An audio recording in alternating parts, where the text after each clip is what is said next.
नमस्कार, मैं प्रीति आर्य आज आपके लिए मालती जोशी जी की एक कहानी सांध्य गीत सुनाने वाली हूँ, जो कि बहुत ही इंस्पिरेशनल स्टोरी है। तो सुनिए। नेहा शाम 5 बजे से तैयार होकर बैठ गई थी। आज सैटरडे है, सुनील जल्दी आएंगे। शनिवार इतवार ये 2 दिन तो मिलते हैं कहीं जाने के लिए। 5:30 बजे सुनील घर में दाखिल होते हुए बोले, बस जल्दी से चाय पिला दो और तैयार हो जाओ। नेहा रुआसी हो आई। उसकी 1 घंटे की मशक्क़त पर पानी फिर गया। रोनी सूरत बना के बोल दी, क्या मैं तैयार नहीं लग रही हूँ? सुनील ने उसे गौर से देखा। सॉरी, मेरा मतलब था कोई अच्छी साड़ी पहन लो। उन्होंने नेहा की अलमारी से लाल बॉर्डर वाली पीली कांजीवरम साड़ी निकाल दी। ये पहनो, गले में सेट भी डाल लेना। बाप रे, इतनी भारी साड़ी! जाना कहाँ है? किसी रिलेटिव के यहाँ? हाँ, रिलेटिव भी कह सकती हूँ। मैं जहाँ पेइंग गेस्ट था वहाँ जाना है। नेहा नए नवेले पति की बात टाल नहीं सकी और तैयार होने चली गई। साड़ी के किनारे से मैच करता माणिक वाला लॉकेट डाला और कर्णफूल भी। नेहा पूरे रास्ते सोचती रही कि क्या इतना सज धज कर जाना अच्छा लगेगा। कहीं वे लोग ये ना सोच ले कि अमेरिका रौब डालने आई है। जो अपने दड़बे में एक कमरा किसी तीसरे के लिए खाली कर देते हैं, उनकी आर्थिक मजबूरी वो समझ सकती है। ऐसी जगह गहनों कपड़ों का प्रदर्शन क्या ठीक रहेगा? उसका मन संकोच से भर उठा। गाड़ी एक भव्य व खूबसूरत बंगले के सामने जाकर रुकी। सुंदर लॉन और फूलों से सजा बगीचा और उसके बीच खड़ी वो भव्य कोठी। नेहा को लगा आउट हाउस में वे लोग रहते होंगे। पर सुनील ने सदर दरवाजे की ही घंटी बजा दी। एक लड़के से नौकर ने दरवाज़ा खोला। छोटू, आंटी हैं? भीतर से आवाज़ आई, आओ, तुम्हारा ही इंतजार हो रहा है। नेहा ने देखा सुरुचिपूर्ण सजे हुए ड्राइंग रूम में अभिजाती की प्रतिमूर्ति एक महिला बैठी स्वेटर बुन रही है। सुनील को कहना नहीं पड़ा। नेहा ने आगे बढ़कर उनके पैर छू लिए। उसका माथा चूमकर ढेर सारा आशीर्वाद देते हुए बोली, सुनील, बड़ी सुंदर बहू लाए हो भाई। नेहा शर्म से लाल हो गई। अपना सजना संवरना उसे सार्थक हुआ लगा। तभी एक लहीम शहीम महिला कमरे में दाखिल हुई। नमस्ते बुआ जी, सुनील ने कहा तो नेहा ने भी नमस्ते कर ली। तभी आंटी ने ठौका दिया, बुआ जी हैं? नेहा ने इशारा समझकर उन्हें प्रणाम तो कर लिया, पर वो उन्हें इस घर से नहीं जोड़ पा रही थी। उन्होंने 50 का नोट उसे देना चाहा तो उसने कातर होकर दृष्टि से सुनील को देखा। आंटी बोली, ले लो, बड़ों को आशीर्वाद लौटाया नहीं करते। बुआ जी ने उनकी बलैया लेते हुए कहा, छोटू, हमें बताइन कि सुशील बाबू नई बहुरिया के संग आए हैं, तो हम कही कि हम देखा ही। कैसी लगी? सुनील ने शरारत से पूछा। बहुत सुंदर है, बुआ जी बोली। आंटी से बोली, सुनील बाबू भोजन तो करे हैं ना? कहूँ स्पेशल बनी का? ज़रूर, पहले चाय तो पिलाइए। वे भीतर चली गई तो सुशील ने कहा, बुआ जी का काम बड़ा ज़ोरदार है। She is hard task master. Kitchen ऐसी मुस्तैदी से संभालती हैं कि कुछ देखना ही नहीं पड़ता, और इन्हें बहुएं रसोई में पाँव नहीं रखने देती थी। सोचो, इतने में छोटू चाय ले आया। ऐसा करो, तुम इसे अपना कमरा दिखा दो, मैं किचन में देख लूँ।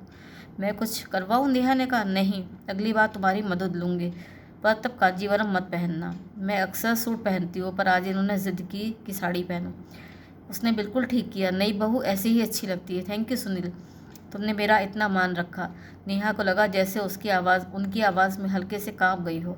सुनील के साथ ऊपर आई तो चकित हो गई। घर है कि महल? 4 विशाल bedroom, attach toilet, dressing room और बैल्कनी के साथ। बाहर की तरफ चारों कमरों को जोड़ते हुए विशाल बैल्कनी, जो तरह तरह के गमलों से सुसज्जित थी। हर चीज़ साफ सुथरी, सुरुचिपूर्ण। ये तो 3 स्टार होटल है। मैं तो पता नहीं क्या सोच बैठी थी। ये इतना शानदार क्यों है पता है? ये आंटी के बच्चों के कमरे हैं। आंटी के बच्चे हैं? 3 हैं। 2 बेटे, दोनों यूएस में हैं, बेटी कनाडा में है। बेटे ने सपोर्ट नहीं करते क्या? वे चाहे तो बच्चों को खुद सपोर्ट करते। अंकल इतना छोड़ गए हैं। फिर ये पेइंग गेस्ट, ये तो अकेलापन दूर करने का तरीका है। वो बोली, मुझे तो अचरज होता है कि आंटी इस उम्र में ये बवाल क्यों पाले हुए हैं। नहीं तो आमतौर पर औरतें तो ऊब जाती हैं। मेरी माँ खुद 3 दिन में 3 बार कहती हैं कि इस चूल्हे चौके में मरने के बाद ही मुक्ति मिलेगी शायद। दोनों स्थितियों में बहुत अंतर है। तुम्हारी माँ पर यह काम लादा हुआ है, जबकि आंटी इसे स्वेच्छा से कर रही हैं। दूसरे आंटी करती नहीं, करवाती हैं। तुम्हारे भैया भाभी को सोचना चाहिए कि माँ की उम्र अब इस कष्ट करने की नहीं है, सिर्फ सुपरविज़न करने की है। रसोई में हेल्पर बहुत ज़रूरी है। नहीं तो इतने दिन तक तो मैं थी, अब शायद माँ अकेले ही खड़ती होंगी। माँ की याद आते ही नेहा का गला भर आया था। नीचे आए तो देखा आंटी मोगरे की कलियां चुन रही हैं। सोचा तुम्हारे लिए गजरा बना दो। शुक्र है गजरे लायक तुम्हारी चोटी तो है, नहीं तो आजकल शादी के दूसरे लड़कियां बाल कटा आती हैं। सुनील ने नेहा को जैसे ड्रेसअप होने को कहा था, वो समझ गई थी कि लोग पुराने विचारों के होंगे। इसलिए उसने चोटी डाल ली थी। इस निर्णय पर उसने खुद को शाबाशी दी। वे लोग लॉन में बैठ गए थे। नेहा ने कहा, आंटी आपका घर तो बहुत सुंदर है, बगीचा उससे भी बढ़कर है।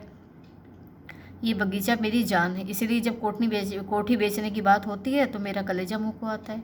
इतना सुंदर घर आप बेच देंगे?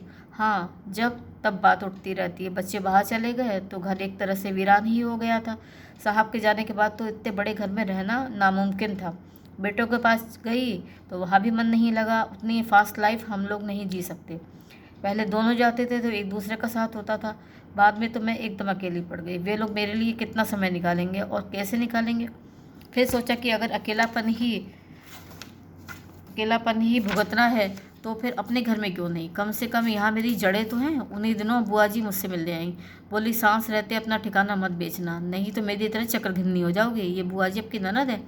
हाँ, साहब की चचेरी बहन है। इनके पति नहीं रहे तो चारों बेटों ने खेत घर बेचकर पैसा आपस में बांट लिया। तय हुआ कि माँ बारी बारी सबके पास रहेंगी। अपनी बारी से एक दिन भी ज़्यादा कोई नहीं रखता था। 2 साल में ही हाँफ गई बेचारी। बोली, ये परिक्रमा अब नहीं होती, मैं किसी एक के पास रहूँगी और सब लोग वहाँ पैसे भेजते रहना। पर हमेशा के लिए रखने को कोई तैयार नहीं था। उनकी कहानी सुनकर लगा, जब देसी बेटे बहुओं का यह हाल है तो विदेश में बसे बेटों से क्या उम्मीद की जाए। वहाँ तो बूढ़ों को घर पे रखने का रिवाज ही नहीं है, इसलिए गेस्ट हाउस शुरू किया। हाँ, यही समझ लो, अकेलापन काटने का कोई साधन तो चाहिए ना। आप सोशल वर्क नहीं करती? सुनील ने आंखें तरेर कर नेहा की ओर देखा। सोशल वर्क मतलब झुग्गियों में जाकर पढ़ाना? ना बाबा, मैं घरेलू औरत हूँ। घर बच्चे यही मेरी ज़िंदगी रही है। ना कभी क्लब ज्वाइन किया, ना सत्संग में रुचि रही। अब इस उम्र में नहीं आते, नहीं डाल सकती। आंटी, मैं कह रहा था कि आंटी जो कर रही हैं वो बड़ा पुण्य का काम है।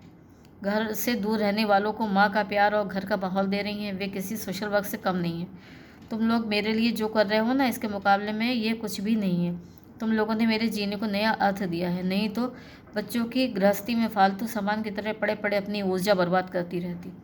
मैं तो अपनी बेटी को धन्यवाद देती हूँ कि उसने मुझे एक नई दिशा दी। उसका देवर किसी ट्रेनिंग में 3 महीने के लिए आया था। बेटिया ने लिखा कि अपना घर होते हुए वो बाहर रहे, अच्छा नहीं लगेगा, इसलिए उसे निमंत्रित कर लो। बेमन से ही मैंने हाँ की।